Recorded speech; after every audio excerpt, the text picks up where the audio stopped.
पराठीच्या झाडाला वऱ्हाडी बोलीत पराठी म्हणतात. त्या पराठीची ही कविता.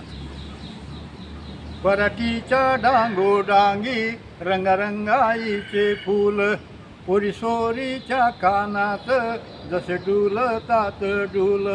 नका म्हणू पराठीले होते बोंड्याईचा भार, लेकुरवाईच्या त्या लेकी खेची अंगा खांद्यावर.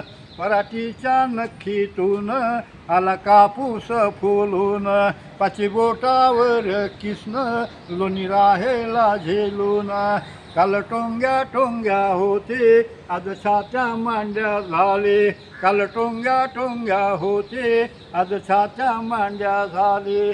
परकरातली पराठे जशी लुगळ्यात आले, परकरातली पराठे जशी लुगळ्यात आले. पराठीच्या डांगोडांगे रंगारंगाईचे फूल, पोरीसोरीच्या कानात जसे डुलतात डुल.